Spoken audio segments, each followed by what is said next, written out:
to wait with. Joel Verlin, Tampa Motormouth. Oh, technology is fun as we're doing this on Friday. We got 3 games tomorrow. Most of the rest of the slate on Sunday, and of course, the Monday Night Football. That was a flex game because no one wants to see the Chiefs pound the Patriots. Oh, and nothing really big to talk about today at all, right, Joel? Nothing. Nothing happened. No news at all. Not at all. Hashtag definite Kappa. Yeah, the game I expected to be about a 10-6 win, missed it by that much as Yeah, the Raiders. and I was thinking, okay, Chargers have the better offense. Mm, mm. Wow.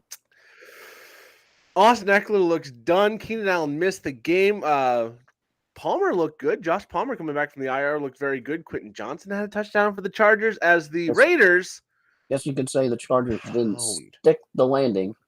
No, they did Yeah. not. The hockey player, the hockey stick, the stick man, whatever you want to call him, did not get it done. As the Raiders win 63-21 in a game that really wasn't that close.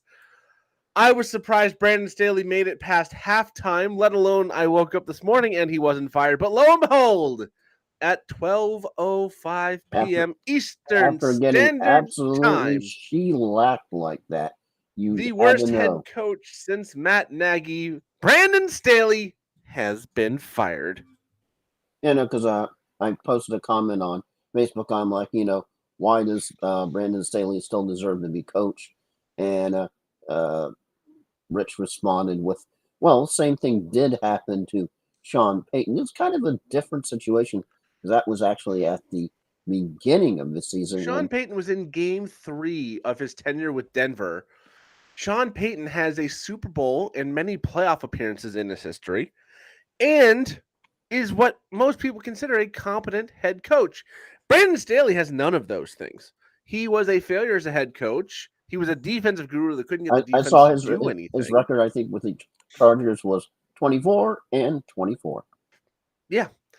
And Good he's job. had Justin Herbert, who was electric since he came into the league. He's had Austin Eckler, who's been offensive player of the year candidate. Keenan Allen's been an absolute monster. He's had good players on defense. He's got Khalil Mack, Derwin James, Asante Samuel, and he still has nothing going on either side of the ball.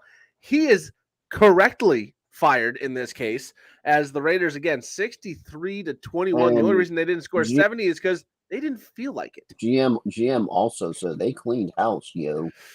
Yeah, Tom Telesco, the GM, has also been fired. I think he's just kind of a casualty from hiring Brandon Staley. Like, you goofed up that bad, you got to go too. But yeah, Brandon Staley last week. What was funny is after they lost last week, someone asked him, "Hey, do you think your message is still landing? Do you still have the ear of the locker room?" He said, "No, I think I do still have the ear of the locker room because if you don't, you get blown out of the building." 5 days later, 63-21 in a game that, again, was not as close as the final score indicates. Big games from Raiders scored on every drive of their first 4 drives. they gave up. They stopped playing offense in the fourth quarter. They could have put up easily a record-breaking night. Record is 73 in an NFL game. If they wanted it, they had it last night. They stopped. They said, "Hey, we've pounded you enough. We're going to show Chargers some mercy." Chargers just ran out of lucks and thinking different word here to give. Yeah. Jacoby Myers, big night. Devontae Adams, big night. Michael Mayer, big night. Trey Tucker. Trey Tucker is a rookie who I was tempted to cut off a fantasy team before this game Zamir started. White 2 had an touchdowns. RB1 night. Zamir White was White. good. Amir Abdullah was fine. If you were like me and had Josh Jacobs, and I have got him in the dynasty league, he was out. Team's not in the playoffs, so I'm in like the losers Josh bracket. Whatever, it happens. Josh Palmer actually had a not Josh bad Palmer had a night. great game. Josh Palmer 20.3 and half point PPR with first down bonus. Amir Abdullah was 7. The Raiders defense had 29 in our 16 team format. I picked them up, dropping the Chargers defense, and played them in our playoff matchup. I'm the 1 seed against the 8 seed. The 8 seed has a pretty solid team. They were one of the higher scoring teams, just a little bit unlucky. As we look at their scoring, they had over 1,600 points. I believe they were third or fourth in the league in scoring. They were third in the league in scoring. They're also a Raiders fan who just watched their team probably end their fantasy season. But they did it with a smile on their face because, the Raiders dismantled the Chargers. Of course, it looked like a bad offense because of no Justin Herbert, no Keenan Allen. It doesn't help. But the big headline is GM Tom Telesco and head coach Brandon Staley have been relieved of their duties effective immediately. And then the Chargers did a Chargers thing and just picked the silliest names they could find to be the interim head coach. It's JoJo Wooden as the interim GM and a guy named GIFF. So that whole GIF debate now goes to the head coaching realm as the interim head coach is going to be GIFF. I'm going to call him GIF because I think his name is probably Gifford. Is he I don't know. Is he a member of the Tannen family from Back to the Future? Biff, then you had Griff. It wouldn't surprise me. I mean, as the team is best known for putting anime on their schedule release videos, which is very entertaining. They have one of the best. Doesn't surprise me that they go like meme names for their replacements. And don't forget, same team, even though it wasn't team affiliated, LaDainian Tomlinson did the incredibly, amazingly epic music video LT style Electric Light. Oh, yeah. So we'll see what happens with the Chargers long term. There's already rumors swirling about Bill Belichick being traded a la Sean Payton was to the Broncos in the offseason. I don't think that happens. I don't think the Patriots are that stupid to give him to a team that's got a Justin Herbert, a Keenan Allen, and Austin Eckler, got a weapons, got some good players on defense. Again, I think this is a good team that had a head coaching problem similar to what the Bears were about 5 years ago with Matt Nagy. But if they're dumb enough to do it, I think the Patriots will find a way to shoot themselves in the foot if they decide to do that. No Plexico arrest themselves. Yeah, you don't want to go full Plexico on that. Yeah, but we're going to move on. 3 games tomorrow, 12 on Sunday, 1 more on Monday. Minnesota, Cincinnati, Pittsburgh, Indianapolis, Denver, and Detroit tomorrow. So important games at the very least. Not necessarily the biggest name teams, the biggest ramifications. How much parity there is in 2023. It seems like almost everybody is still in it. Almost. Yeah, 5 of the 6 teams tomorrow. Not the Pats and not the Pats or the Panthers, but 5 of the 6 teams tomorrow are 7-6. So playoff implications. Of course, Detroit trying to win their first division in most people's lifetime. It feels like at 9-4. So big games tomorrow. Packed slate. We're finally past all the bye weeks. We're in the fantasy football playoffs for those of you who play and participate in all of that. And then the first ever flex Monday night game. So a big week for football. Some major injury news is Tyreek Hill, Devon A-Chain questionable for the game on Sunday against the Jets. Of course, Tyreek Hill with that ankle injury. Not great. But the Jets are, typically very bad, and I think the Dolphins are going to be. I like the story about, I think it was Tyreek who was at halftime, emailed or talked to his wife, and his wife was like, "Get back in there, dog. Don't be soft. Get back in the game." It's like, okay, yes, dear, I will do that. Please don't hurt me. Yeah, yeah, that's weird that you call your wife at halftime, go, "My ankle hurts," and she's like, "Stop being a..." Yeah. Anyways. She probably was starting him in fantasy. I mean, she's probably winning her league. She's doing that because he's been fantastic all year long. So quickly going over the game, the players ruled out already for this weekend's game with fantasy relevance. Alexander Madison, Kenny Pickett, Jonathan Taylor. No big surprises on any of those. Isaiah Pacheco is out. Ramondre Stevenson is out. Of course, this list has everybody offensively and defensively, so we got to pick through it. Aaron Rodgers still not back yet.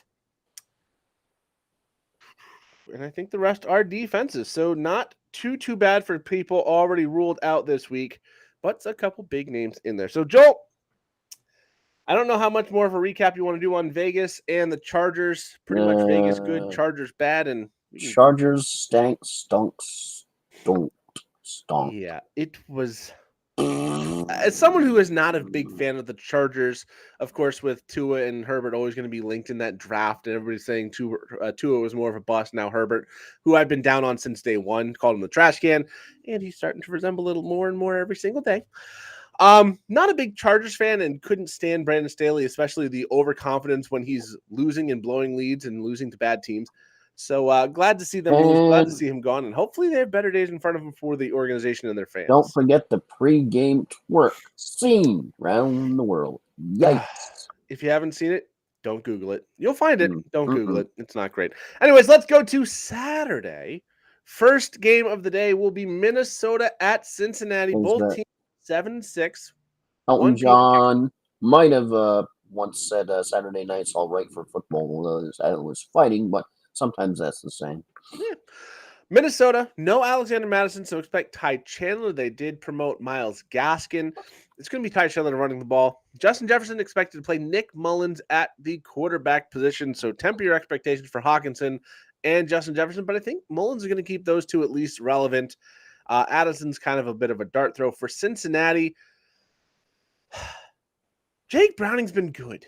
And it's really hard to trust because he's only got 2 games started, but he's been very good in those games. So players like Mixon, players like Jamar Chase, even T. Higgins, they're at least considerable in your lineup. Minnesota's defense, though, has been a lot better of late. So this could be a sneaky low-scoring game.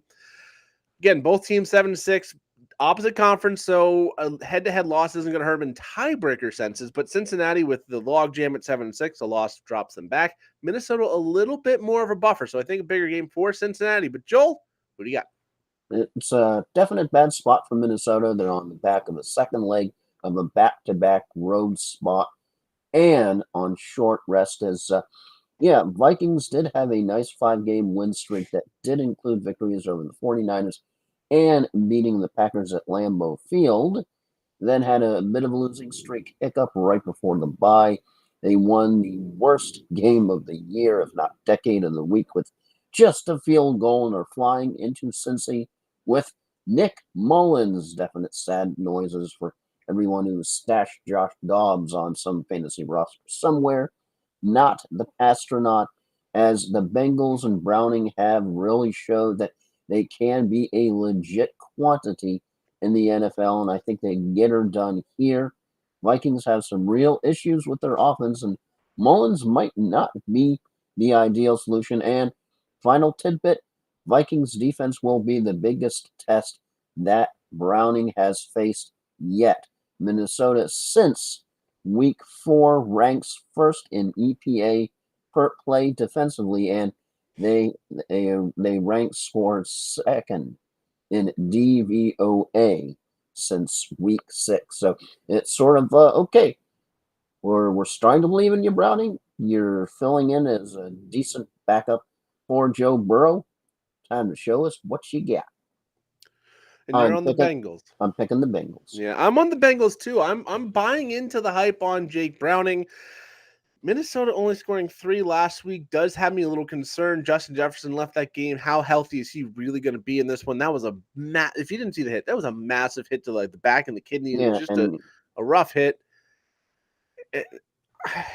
I just think Cincinnati right now is playing the better brand of football.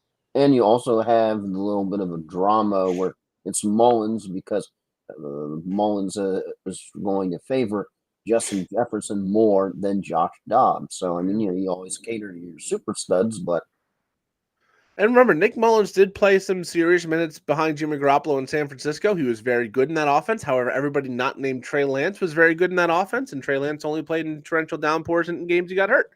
So, I mean, maybe Nick Mullins is going to be good, but we have seen when the Vikings have to go outside of Kirk Cousins, it does not typically go well. And I just think the Bengals are slightly better, and they're playing considerably better right now. So I'm going to take the Bengals behind Jake Browning, who seemingly has the Bengals ready to roll. And next up, we're going to Indianapolis, where Rich Eisen is temporarily making his road home for this weekend. This is a massive game in the AFC because both teams are 7-6. Pittsburgh at Indianapolis. For the Colts, still no Jonathan Taylor, so it's going to be Zach Moss out of the backfield. He hasn't been great the last couple of weeks. Pittsburgh's got a decent run defense, but he's still a viable option if you are in need. And this time of year, no Brian Robinson. Josh Jacobs missed last night. You might have some people that are going to be needy for some Zach Moss. Also for the Colts, you can play Michael Pittman without fear. Joshua Dobbs, a little bit more of a depth option. For the Steelers, Najee Harris has been better of late, even though last week not his best. Jalen Warren completely disappeared last week. Deontay Johnson, though, 2 touchdowns in the last few weeks. He's starting to come alive, and he tends to be Mitch Trubisky's favorite target. So if you're going to go somewhere for the Pittsburgh Steelers pass game, it's Deontay Johnson. I don't think the quarterbacks are in play. Tight end Pat Freiermuth is definitely an option for Pittsburgh as well. Both teams 7-6. Both teams have playoff aspirations. The Colts have a pretty easy schedule the rest of the way. Pittsburgh a little bit more difficult. So probably a more important game for Pittsburgh because they have less of a margin of error. Who do you got, Joe? Yeah, I know it's kind of hard to trust the Colts. They really haven't been able to get any kind of win streak going until week 9, but 4-1 last 5 games. And on the flip side, you've got heartbreaking losses for the Steelers against the Cards and the Pats. It's hard seeing the Steelers emotionally coming back here, just snapping around. And the win, I know the Colts secondary is a bit banged up, but Colts I still think are the better team. As I know in games with Jonathan Taylor, the Colts have averaged 4.4 yards per carry without him, averaged just 3.5 yards per carry. And yeah, Pittsburgh has lost back-to-back games as touchdown favorites, and now even with the extra rest time right after their loss on Thursday night, it's time for a Saturday game, an odd day, odd time. I'm leaning the Colts. It's Mitch Trubisky. I don't trust him. So I'm also taking the Colts. The Colts, they're very inconsistent with Gardner Minshew, but this seems like a good opportunity for them to not get blown out of a game like they did last week against Cincinnati. The offense for Pittsburgh, even though it's been better in the few weeks without Matt Canada, it's still not great. So I think they will do just enough to get ahead and stay ahead. I think the Colts beat Pittsburgh. Low scoring game, most likely, but I think the Colts have enough firepower to get ahead and stay ahead and win this game, moving to 8-6. Big game for both teams, though. It'll be very interesting. Next up, the nightcap on Saturday. Go to Ford Field. The Denver Broncos, who have won 6 of the last 7 at 7-6, go to Detroit to play the suddenly reeling Detroit Lions, who have lost 2 of their last 3 and struggled in both of the wins they've had against Chicago a few weeks back, and then obviously hanging on against the Saints a couple weeks after that one. For Denver, this could be a sneaky good spot for Russell Wilson. Cortland Sutton's got to be in your lineup. He's scored a touchdown all but 3 weeks all year. He's making great catches, great plays. And then Javonte Williams at the running back position should be considered as well. Jerry Jeudy, a little bit more of a depth play, not someone you're going to target. For Detroit, you can play Montgomery, you can play Gibbs. They're both viable. They've been viable all year. As long as you're healthy, both will stay viable. Sam Laporta down week last week. He's a top-end tight end. Unfortunately, tight ends are very inconsistent, so every tight end's going to have bad weeks. You got to keep rolling with your best. Sam Laporta is on pace for rookie records at tight end. Put him in your lineup, play him, hope for the best. And, of course, Amon-Ra St. Brown going to be in your lineup because he has just been the model of consistency for the entire season. Detroit, 9-4. We both picked against Minnesota earlier, but they're only 2 games back at Detroit. Should we be wrong? Detroit would have to win to stay more than a game ahead of Minnesota, and they do have head-to-head games, I believe, coming up. Big game for both teams. Denver, they're only one game back at Kansas City for first place in the AFC West. Something people might not realize is Denver is divisionally alive, let alone just alive in the wild card. So big game for both teams. Joel, who do you got in this one? Right, so Denver, third straight road game that they got gifted a win when Herbert got hurt. At Houston, at the Chargers, and now at Detroit. Russell Wilson is 5-11 straight up in the dome. Yeah, not exactly considered a good quote unquote dome player. Goff has played on his Saturday games in his career. Not good for him. 0-3 in those games with a lot of turnovers. And under Campbell, Detroit is 6-0 ATS. following a loss. All that being said, Lions lost to the Packers, almost a loss to the Saints, and then shocked by the Bears. Broncos had a hiccup to the Texans, then bounced back by pummeling the poor Chargers. Yeah, they've had a fun month. While the Broncos are good against the spread pick, it's hard as I think to pick them straight up as the Lions are in a must-win sitch. That's just how it feels after last weekend. The almost what was a loss against the Saints. You don't want to go in the playoffs with a bad losing momentum. Picking Lions to somehow get right during a Saturday prime time game. Lions last 4 game indoors, so outside golf won't start until the playoffs. I'm picking the Lions. I'm taking Denver. I think this is going to be a very close game, but Denver's defense has been much better in the last several weeks.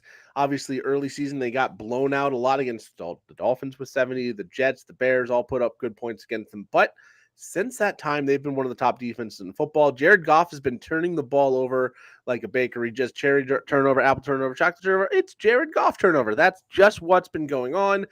And I think it's going to bite them once again. In Detroit, even if they get a lead, they've proven they cannot safely hold on to it. They may end up winning the game, but against the Saints, they're up 21-0, won that game by about 5 or 6 points. It was a one-possession game late. I just don't trust Detroit right now. They're not playing well. Detroit is. So I'm going to take Denver in what should be a very close game. I think all three these games on Sunday have the potential of being very, very good. And we go to Sunday where I don't have the hopes for this game that I do for the games on Yes, Saturday. we go to the dark abyss of football known as Carolina. Yeah, the NFC South on full display as the Carolina Panthers go to Atlanta to play the Falcons. The Panthers, 1-12. They suck. Don't play anybody unless it's Chuba Hubbard off of that lineup. Adam Thielen, if you are desperate, real desperate, I mean desperate, and you have no other option, desperate. Okay, sure, maybe, but you're not going to enjoy that. For Atlanta, Bijan Robinson, Drake London, and Kyle Pitts all suddenly have burst back into prominence. I think there's someone you want to consider for your lineup. Ignore the quarterbacks here, ignore the tight ends here outside of Kyle Pitts, because Atlanta uses about 3 of them. Hayden Hurst for Carolina going on the IR, by the way, so they're going to be down to their number 2 tight end. This is just a bad situation for Carolina. I don't think there's a whole lot of uncertainty on who we're picking here, but Joel, do you see an upset? Yeah, you got weather going to be really bad because, of course, of the mystery storm that's going to make Saturday really fun here. Is going to be really bad. So you got a grass field. It's supposed to be an inch of rain, and it's supposed to be wind on top of that. Yeah. On the other hand, you have the Falcons are playing their best football. They're really running the ball. They're running the crap out of it. It seems to be that it's not the worst case for the Falcons. The Panthers are 32nd DVOA against the run. I think we're going to see some Bijan action on Sunday. Yeah, we are. As the Falcons need a win, here they are in a tough schedule going forward with the Colts, Bears, and the Saints. Still looking for that flash of brilliance, as you mentioned last pod from Young. Do we see it here?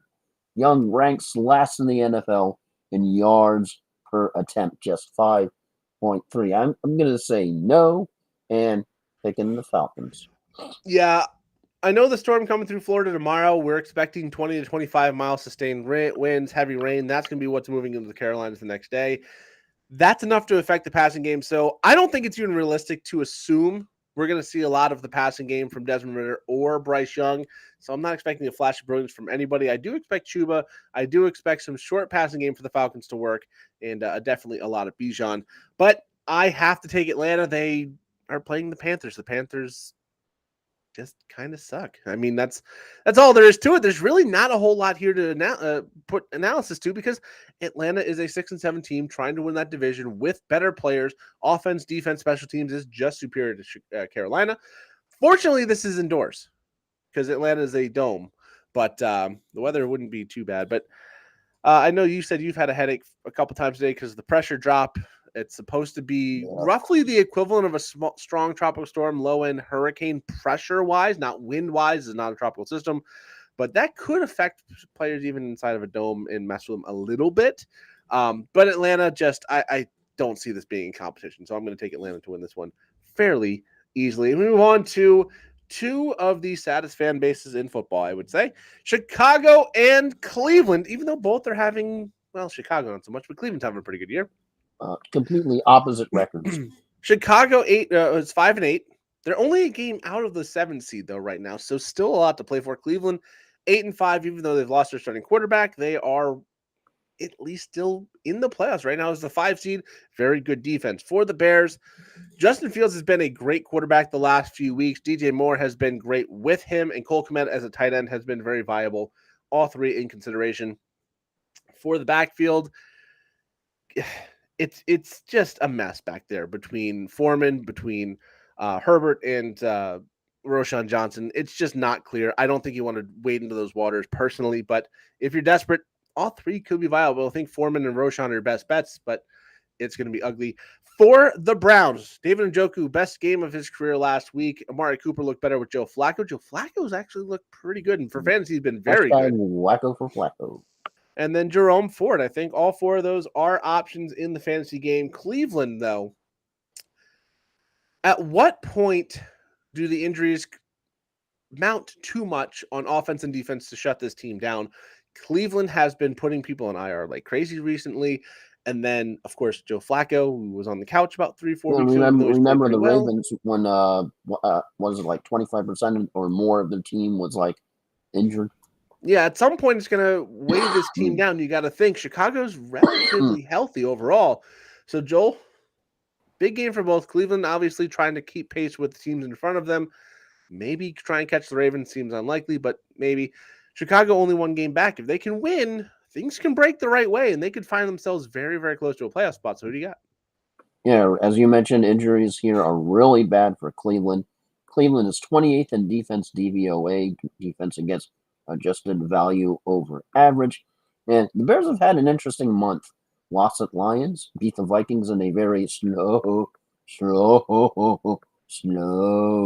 How slow can you go? Can you go down slow? Had a bye, then stunned the Lions at home. And of course, Browns have beaten Steelers, Ravens, that was with Watson, I believe, and the Jaguars, but the Bears have Fields and the Browns have Flacco. Gotta go Fields in this case, and I'm picking the Bears. Yeah, Chicago's been doing this thing the last couple of years where they get hot at the end of the season, try and make like a half run at the playoffs. They're doing a little bit better than that this year. Justin Fields has been spectacular since he's come back from the thumb injury. And I'm agreeing with you. I think Chicago gets it done. Joe Flacco, I think, is going to turn the ball over in this game. The Bears defense, since they got Montez Sweat at the trade deadline, their defense has come up pretty big. I think Chicago makes a legitimate run towards that 7 seed again, only one game back. And I think it starts with a win at Cleveland because, of course, that AFC wildcard picture is just going to get more and more murky as we get closer to the end. Next up, Tampa Bay to Lambeau Field. Yes, the Buccaneers go to Lambeau Field to play the Packers. Both teams at 6-7. The Packers currently holding on to the 7 seed as the Buccaneers currently hold first place in the NFC South, therefore the 4 seed. Rachaad White, Mike Evans, your best bet for the Tampa Bay Buccaneers. Chris Godwin's been injured for most part this week. He's going to be questionable. Should play, but he hasn't been effective this year either. Those are your two best options for the Buccaneers. For the Packers, we'll have to wait and see what happens with Aaron Jones. He's been injured. Broken thumb for A.J. Dillon. If you've had him in fantasy. Yeah, broken thumb for A.J. Dillon last week. I don't think he plays in this game coming up on Sunday. Could be Romeo Doubs, could be Wicks, could be Jalen Reed as well. Tough game for fantasy for the Packers to know who it's going to be. It seems like it just goes too all over the place. But if you're desperate, all of those are options. Both teams at 6-7. Both teams desperately need a win to keep their playoff hopes as high as they are now and possibly even improve them. Joel, you're a Bucs fan. I want to know where you are confidence-wise and who you got. Yeah, it's going to be in the high 30s in Green Bay this weekend. Green Bay does have a lot of injuries in the wide receiver room. Tampa Bay is on the road for a second consecutive week, and all the tea leaves ain't looking too good for Tampa. As in their last 15 regular season games in Green Bay, their record is 1-14 straight up. Ouch. As Bucks somehow won last week despite Evans being held to just 8 yards, and the Falcons outgained the Bucks by 100. 244 yards. Bucks pass defense not good, and everything will rest on the shoulders of one Rashard White, and hopefully Mike Evans gets the mojo back. As if your aerosol is floundering, the Bucks don't have much hope in the cold confines of Lambeau Field in December. I'm picking the Packers. Upper 30s for Green Bay this time of year is downright warm, but I'm also taking Green Bay in this one.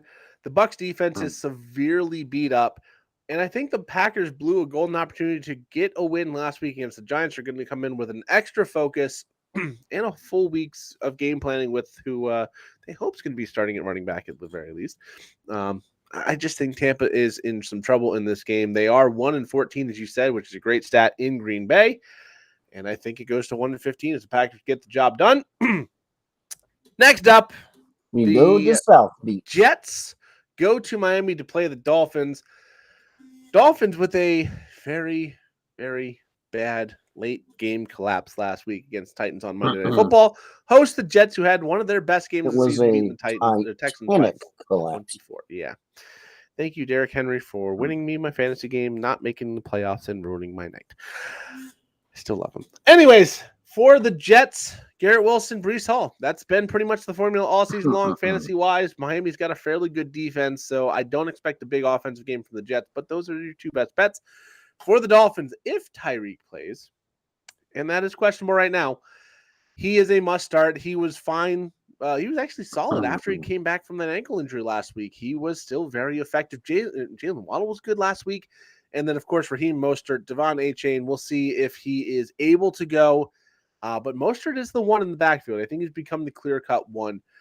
For the Dolphins, they're 9-4. The Bills are only 2 games behind them. The Ravens are a game in front for the top of the AFC. So a big game for the Dolphins. The Jets, though, at 5-8, if they win, can get to 6-8. And who knows how things break this weekend.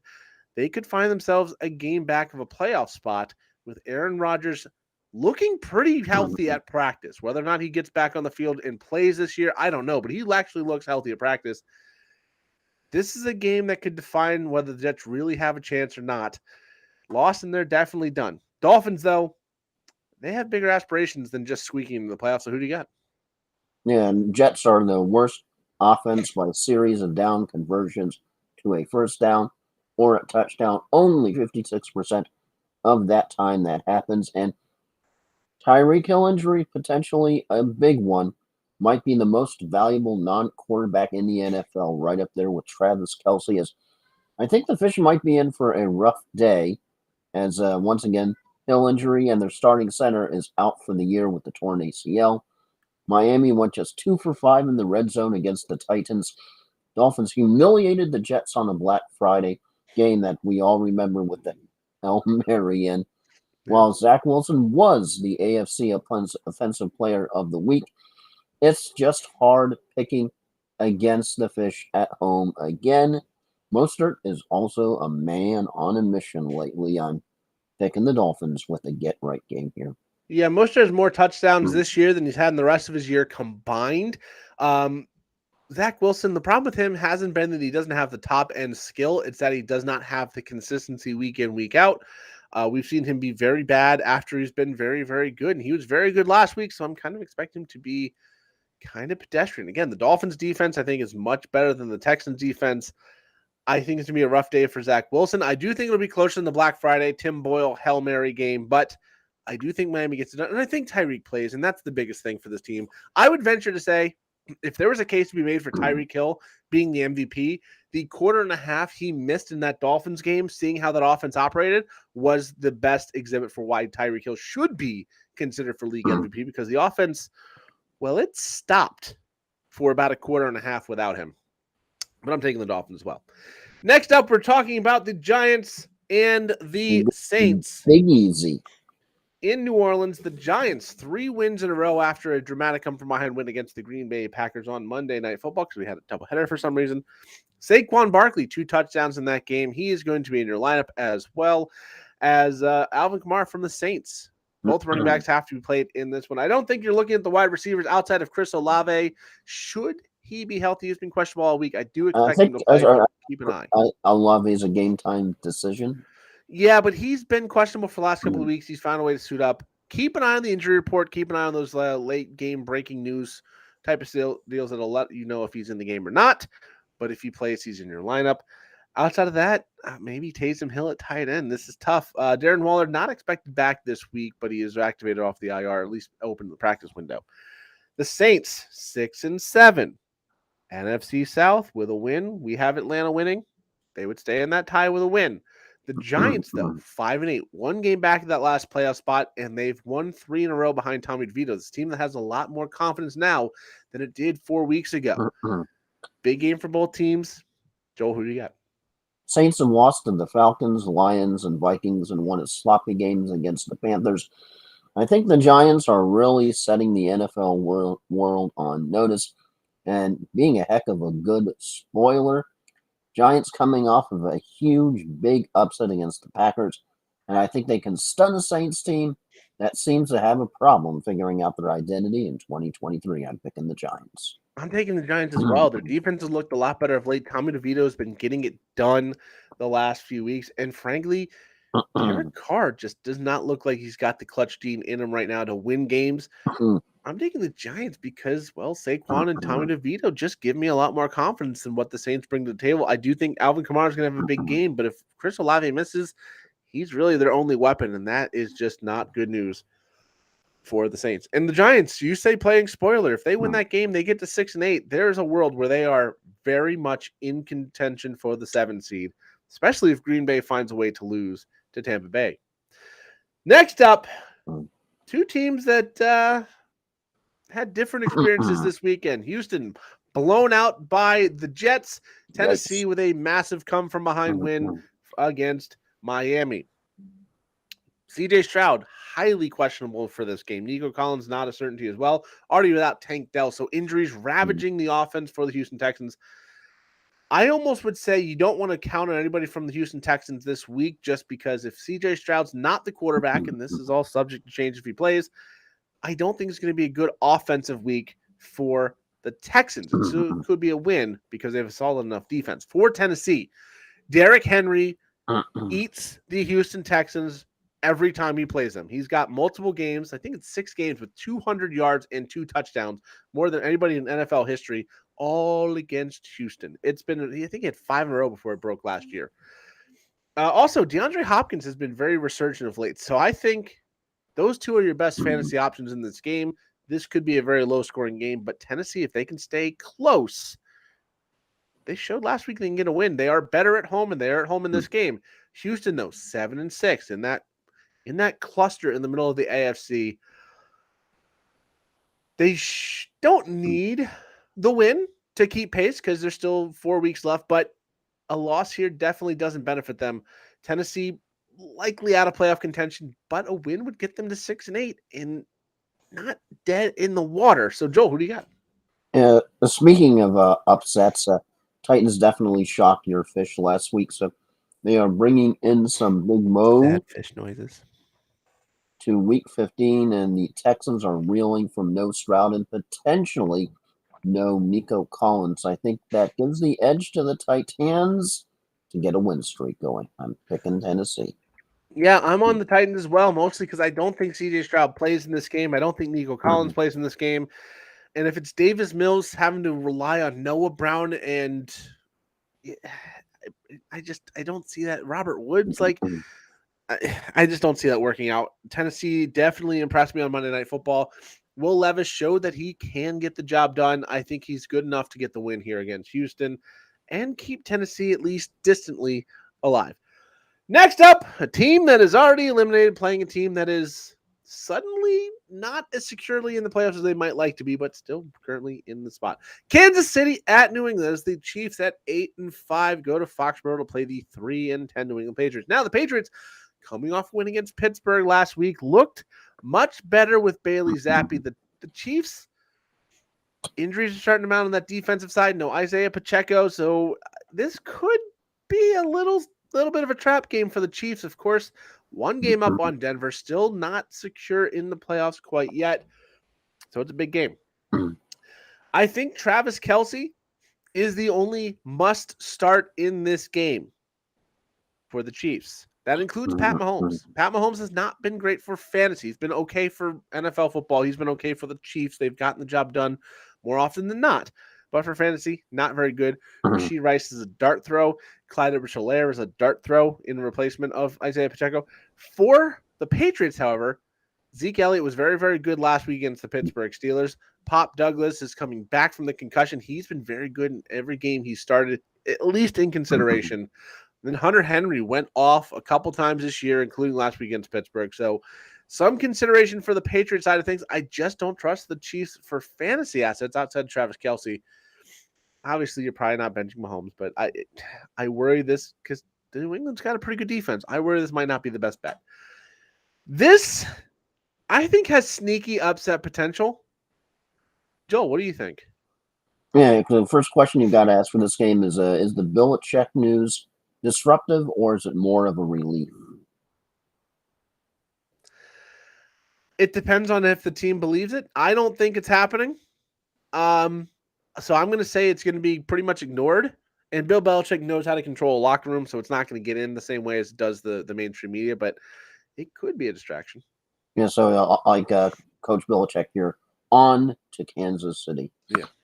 And second question before I get to my pick, which I think is pretty obvious.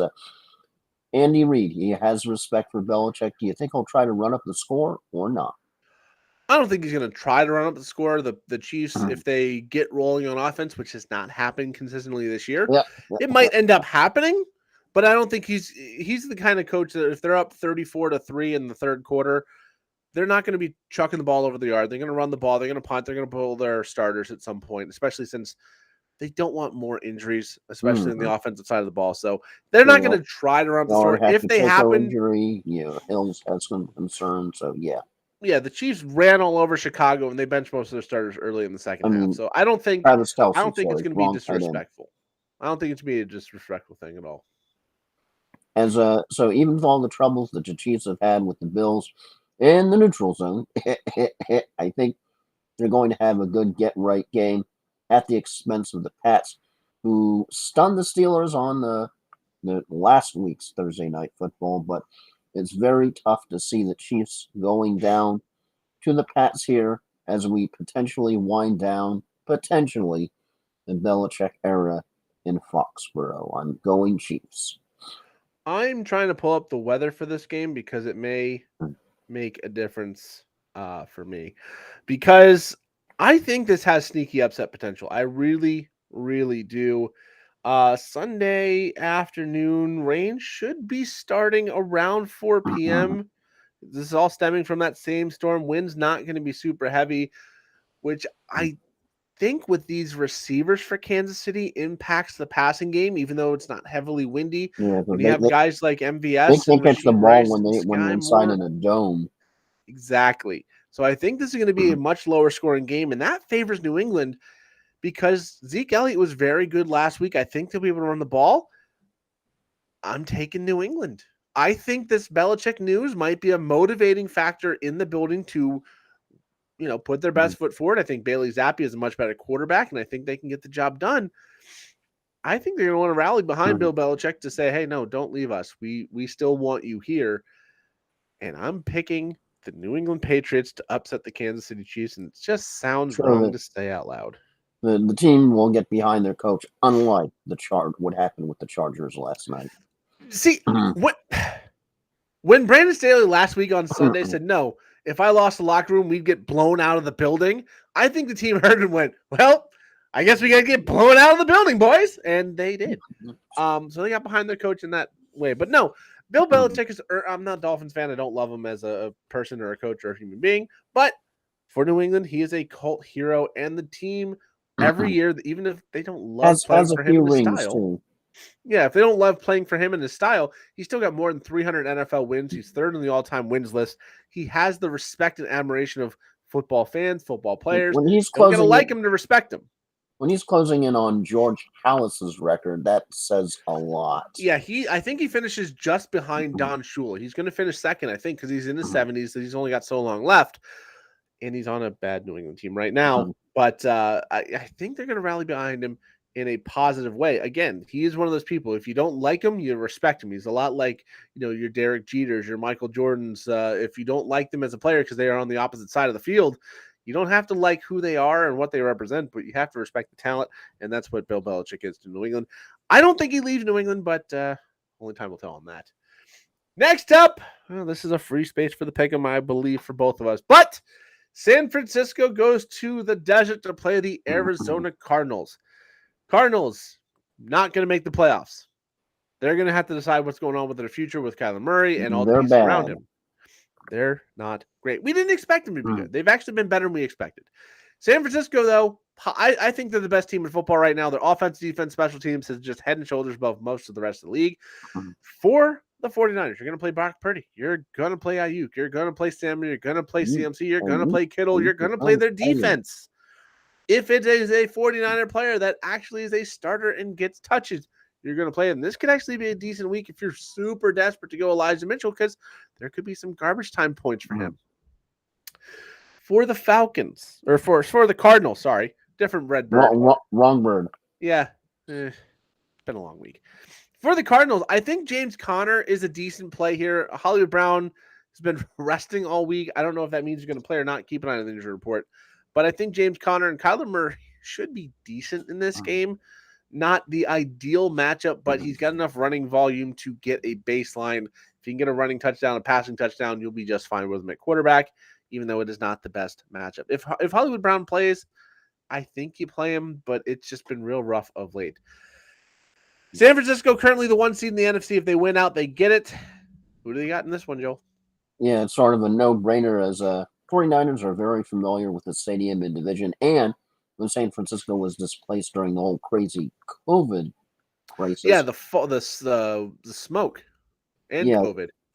They were actually using Arizona as their home field, so they are very, very familiar with the Cardinals' home field, and Cardinals are just outclassed. Too many weapons from the 49ers. It's not a question of will they score. It's a question of who will score. Yeah, who and how many. Lock them in, 49ers. Yeah, this should be a big week for McCaffrey, Ayuk, Samuel. I don't, like I said, usually last week was kind of the exception. Usually not all four of them have great weeks. 3 of the 4 will, and someone will be okay. So I do think that there's a possibility that one of those 4 is just, they're okay. But the rest of them, they're going to be just fine. Brock Purdy should have a monster week in this one. He was highly effective in the first game against Arizona. I think only 2 incompletions, but had 3 passing touchdowns. Very good game for him. And I think San Francisco gets the job done here against a weaker divisional rival. A lot of questions for the roster going forward with Arizona, but that's not San Francisco's problem. They get the win. They move to 11-3. Moving on to the Washington Commanders going to LA to be hosted by the Los Angeles Rams. Washington has the worst pass defense in football. So for the Rams, Cooper Kupp, Puka Nacua, and Matt Stafford all in your lineup, as well as Kyren Williams. Their defense is bad from top to bottom. Kyren Williams should have a very good game as well. For Washington, Sam Howell was leading the league in passing for a while. So the Rams defense, we saw them give up 31 last week. They're not shut down. Hopefully, this should be a week for Terry McLaurin to be good. This could be a week where maybe Logan Thomas, Johan Dotson gets involved. Antonio Gibson poised for a much bigger role with Brian Robinson out with a hamstring injury, but Washington, they're going to be out of the coach next. It might get to Black Monday. It might, but Ron Rivera is not going to be the head coach after this season, I don't think. The Rams, 6-7, well in the playoff picture. A lot to play for. Washington planning for next year. Who do you got? Need a little bit of a Cooper power from this one, as pretty much a cut and dry for this game. Rams have something to play for. Commanders' motivation is tenuous at best. I'm picking the Rams. Yeah, the Rams, like I said, still with that playoff hope. They have the better team. Matt Stafford is a great play in fantasy this week. Commanders are hoping it's going to be next year. Yeah, if you were looking at Josh Dobbs, if you had Justin Herbert, you had Joe Burrow, and you've been streaming, this is a great week if you can get Matt Stafford to grab him, play him. Washington, there's no better matchup for quarterbacks and receivers. I think this is a big week if you have Cooper Kupp. If you have any pieces of this Rams offense, it's going to be a big week. I think the Rams put up a ton of points and beat the Washington Commanders fairly handily, but I think Washington puts up a decent number of points as well. Should be a fairly high scoring game, maybe in the low 60s for a total. Next up, big game for both teams. Dallas currently leading the NFC East, but if the Eagles win out, they would take it over based on the tiebreaker. Buffalo, 7-6. Got a big win last week over Kansas City. We all know the call and all of that. Buffalo 7-6. If they lose this game, falls to 7-7, the playoff odds decrease fairly heavily. With a win, 8-6, they're probably going to move ahead of some teams because, again, Pittsburgh and Indianapolis play each other. Denver's playing a team that's better than them based on record.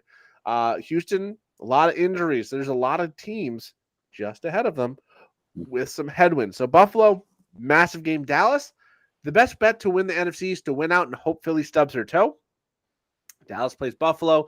They play Miami. They've got a tough stretch going down the last few weeks. So big game for both teams. For Dallas, you're going to play pretty much everybody. Dak Prescott has been one of the best quarterbacks in football since about week number 6. Suddenly, Tony Pollard scoring touchdowns again. CeeDee Lamb, Jake Ferguson have been top of their position on a lot of weeks, or at least in consideration for top of their position. And even Brandon Cooks has been getting it going of late. For Buffalo, Stephon Diggs is going to be an option. Josh Allen's going to be in your lineup. The way it's been working for Gabe Davis is big week bust, big week bust, big week bust. He busted last week. Gabe. He busted last week. So based on that and that alone, he should have a big week. But if you trust Gabe Davis, you are a fool and a clown, and I have no sympathy for when he busts and gooses on you again. Also, James Cook should be decent in this one as well. Joel, big game for both teams. Dallas, of course, trying to win the NFC East and possibly the NFC outright. Buffalo just trying to make the playoffs and maybe make a soft run at the AFC East title. Who do you got? This one is actually cut and dry, as Bills are in a must-win sitch, and Cowboys are due to turn it back into a pumpkin anytime now. I'm picking the Bills for this one. Well, I'm picking Dallas. Dallas has been super impressive of late. I think they're locked in. I think they're very, very focused right now. They beat Seattle, given not so convincingly. They dominated Philadelphia. Buffalo, I think, has the possibility of being a letdown game after the big win in Kansas City because Kansas City, I think, is outside of the Dolphins in division. I think Kansas City is their primary rival right now, if you look at what they've had with playoff matchups and all of that. So I think there's a good chance Buffalo has a letdown week, and it's a very tough matchup. Dallas has been so good of late. I think Dallas is just too much for Buffalo this week, and I think Dallas gets the win. Next up, we go to Jacksonville. At Jacksonville, the Sunday Night Football game. This one should be very, very competitive, very, very good. Baltimore 10-3, top of the AFC, but Miami, we both have them beating the Jets. So if they lose, they would fall back to second. The Dolphins would jump them. Jacksonville 8-5, the 4 seed, barely holding on to the AFC South. We both have the Colts winning, both have the Texans losing. So a loss, Jacksonville would be tied with the Colts on top of the AFC South. So big games for both teams. There's a world where if Cleveland loses, Baltimore wins, I think they can clinch the division this week as well. Baltimore, you're going to play Lamar Jackson. You're going to play Isaiah Likely, who's been very good. You're going to play Zay Flowers. And I think Keaton Mitchell is your best bet in the backfield. Odell Beckham Jr. at tight end or a wide receiver has been very good as well. For Jacksonville, Travis Etienne, he is a must play every single week. Trevor Lawrence has been very good the last couple of weeks, so I think he stays in your lineup. Even with the injury, he's been okay. Zay Flowers has been the one wide receiver. Evan Ingram's been a very good tight end in the last few weeks. Calvin Ridley, Joel, it seems like every week he's in your downs, so I don't know if you want to play him. He's a big name, but he just has not been paying off. Yeah, I don't know about all that. So tread lightly with Calvin Ridley. This is a big game in the AFC, both divisions for both these teams individually. Who do you got? Question you have to ask yourself, is Trevor Lawrence 100%?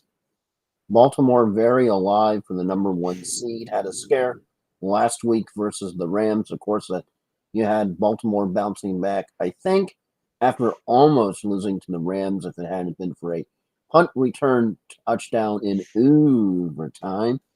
And Jags giving up 65 points in the last 2 weeks to Mr. Wacko and Mr. Browning. And now they get Lamar, as it's hard picking the Jags. After that last game, look for the Ravens to deal some more pain to the Jacksonville Jaguars. I'm going Ravens. Baltimore plays San Francisco next week and Miami the week after. I think they're looking ahead. I think Jacksonville steals a win here at home. Jacksonville plays much better at night, it seems like, when they're at home. And Baltimore, given this is not anything you can bank on, but this is the time of year, I think it's been this exact week where Lamar Jackson's gotten hurt the last 2 seasons and the season has been derailed. But between a tough Jacksonville team, a very tough matchup against San Francisco, and a very important matchup against Miami 2 weeks out, I think Baltimore might come in a little bit less than sharp. Yes, they should have had a wake-up call against the Rams, but maybe they think, oh, we got away with it. We're top of the conference, a little bit of overconfidence. And I think Jacksonville steals one at home in a very hopefully close competitive game, but we'll see. And if Lamar Jackson gets hurt again this year, I don't know what the Ravens do other than probably cry. All right, next up, Monday Night Football. The Philadelphia Eagles go to Seattle to play the Seattle Seahawks. Philadelphia 10-3, trying to win the conference and the division. They are in a dogfight for that. Seattle 6-7 in that wild card clump. The division all but over. It might actually be over. If they lose this game, it will be for sure, because the Niners will be far ahead in a way and win. For the Eagles, you're going to play Jalen Hurts. You're going to play A.J. Brown. You're going to play Devonta Smith. And DeAndre Swift could be a good option in the backfield as well. And Dallas got a tight end. For Seattle, DK Metcalf, Tyler Lockett should be in the lineup. And I believe Ken Walker will regain the number 1 running back position for this team. Geno Smith did not play last week. He was limited in practice again Friday, so we'll see if he plays. If he plays, Philadelphia has a bad pass defense, but if he plays, he should be a good option. If he doesn't, it'll be Drew Lock, and hopefully Drew Lock can get something going for the Seattle Seahawks, but only time will tell. Keep an eye on the injury reports for that one. Joel, big game for Philadelphia and Seattle. Who do you got? Yeah, looking at Philadelphia, the Philadelphia point differential this year is plus 21. And here are some other teams and their point differentials. Miami, your Dolphins, plus 117. Baltimore, Ravens, just mentioned them, plus 143. San Francisco, mentioned them earlier, plus 175. So you just have to wonder, is something more wrong with Jalen Hurts than a knee, or is just the injury more of an issue than the Eagles are letting on? I also like the fact that whether it's Geno or Drew Lock, the game has been flexed to Monday Night Football, so they get an extra day of rest. All that being said, I think the Eagles really need to right the ship, and it's yet another team that needs a get-right game, and I think they get it here against the Seahawks. I'm taking Philadelphia as well, but I think this is going to be very sketchy, kind of how it was when Seattle played Dallas. Philadelphia looks wounded right now to me. They look like they are a team that is starting to come apart. They're reminding me of a little bit of the Vikings last year, where they would win a lot of close games, and when they lost, they looked horrific. They had the negative point differential Minnesota did last year, so when you say they're only plus 21 and they're 10-3, it gives me some alarm, because Miami's 9-4 was the plus 100. And I'm sure we can look at teams. I mean, I'll pull it up, but there's other teams that got to be in that mix that are not on the same level of record as they are. Yeah, remember the Vikings last year. Yeah, that's what's screaming to me, is that they're very similar to that team. I'm taking Philadelphia, but the way the Seahawks have been playing of late, if it's Geno Smith, I could be wrong, but this could be a very good position for an upset. Yeah, it's I want to take Seattle. I think Philadelphia is just too good of a team to blow this one, but only time will tell. Point differentials also. The Saints at 6-7 are plus 24. Oof. Yeah, Buffalo, even though they're 7-6, is a 104 plus. I mean, the Bengals, who don't have the starting quarterback, is a -7 at 7-6. So their point differential is similar to teams that are battling for a playoff spot. The Eagles at 10-3. You would think that's going to be better, but it's not. So I'm going to take the Eagles, but a lot of praying that the pick works. Yeah, not super confident in it. All right, with that is our Week 15 picks. So let's go with final thoughts for Joel. I actually have 1A and 1B. The 1A, 1B. 1A, of course, is a Buffalo Bills Mafia page is proclaiming a Kadarius Toney Day. Everyone, put your best foot forward. Buffalo. And 1B, last night after, of course, I know that's when you need a. We'll get back to 1B, I guess. It's rare that Joel drops twice, but he dropped right before the show started, and he dropped again. Yeah, for me, I guess I'll jump into my final thought. We'll get back with 1B. Oh, no, he's coming back. Hold on. As Joel dropped right between 1A and 1B, it's he'll be back right now. So Joel with 1B. Had 1A, then we had 1 2B or not 2B. That is the question. Now we will get back to 1 2B, as of course we know how wonderfully the Chargers performed in that Thursday night football game. That after that happened, the Chargers official subreddit changed to be completely. Their description was this subreddit is dedicated to phone chargers and phone chargers accessories and nothing else. So that should give you an idea of just how much fun it was being a Charger fan that's last night. And those are my with interruption free, no extra charge. My final thoughts. Charger fans are not happy. My final thought is just going to be kind of disc golf weather stuff because I do have a disc golf tournament tomorrow. As of now, still occurring. That's crazy. Yeah, we're looking at 20 to 30 mile an hour winds, heavy rain. It could become a 1-round tournament if they look in the afternoon. Morning shouldn't be too bad. The first round might not be that much finishing, just a little soggy. The second round could be a lot less fun, but we're going to have some adventures in the wind. Throwing frisbee-like discs in the wind is problematic. I know there's a Elton John Candle in the Wind. I don't know of any discs in the wind songs. But. We might have to make one after this one. But last of a 3 weekend in a row tournament streak, and then a little bit of time off before the next one. That's about this time next month. So, gonna try not to get hit by falling limbs or flying discs in the wind. Fortunately, it's a very short course kind of tournament where everybody should have a fairly decent score, but a lot of water and then a lot of rain on top of that. So it'll be interesting. With the storm that's going up the East Coast, for those of you who are going to be affected, it's actually going to be worse the further north it goes with the high winds. So what's not great in Florida tomorrow and Sunday is going to be much, much worse for the Carolinas, for Virginia, the Atlantic coast, all the way into New England. So I keep an wonder eye if on the it. Be Bucks are just safe. going to sort of stay up in Lambeau Field until everything is gone. It'll be clear by the time they get back. But stay safe, stay clear of the bad weather, and stay indoors if you can, because there's going to be some power outages, tornado risks, and all of that. And it starts tomorrow, including the tornado risk when I'm throwing plastic frisbees at metal baskets. Why is always the worst part overnight?